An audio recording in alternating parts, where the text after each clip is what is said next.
గౌరవనీయులైనటువంటి deputy speaker గారు నిన్న డిఓపిటికి మా ఐపీఎస్ సునీల్ కుమార్ గారి మీద ఒక లెటర్ రాశారు. Andhra Pradesh speaker, deputy speaker, Andhra Pradesh legislative assembly అనే హోదాలో, ఈ హోదాలో ఆయన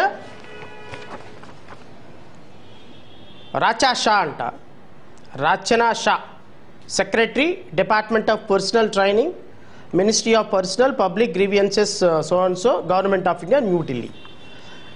ఈయనకి ఏమని లెటర్ రాశారు అంటే,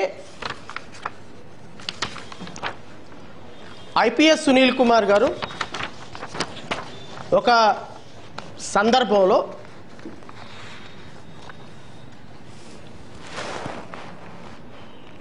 రాజకీయాలకు సంబంధించినటువంటి అంశాల ప్రస్తావన చేశారు.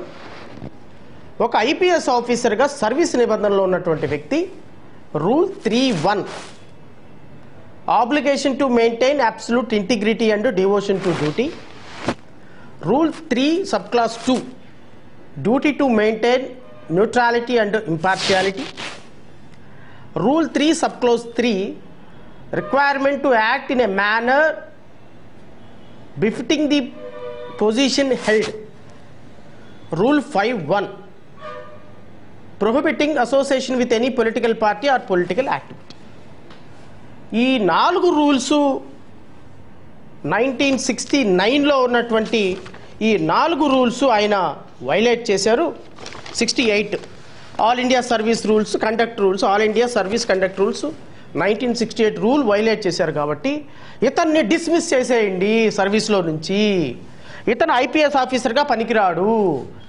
ఇతను 30 సంవత్సరాలు ఐపీఎస్ ఆఫీసర్గా పనిచేశాడు. Senior most IPS officer and DIG క్యాడర్లో ఉన్నాడు. బహుశా ఐపీఎస్గా ఆయన గత గవర్నమెంట్లో కనుక జగన్మోహన్ రెడ్డి గారు మళ్ళీ వచ్చినట్టయితే బహుశా ఈయన కూడా డీజీపీ అయి ఉండేవాడేమో. ఆ క్యాడరు వ్యక్తి ఇతను.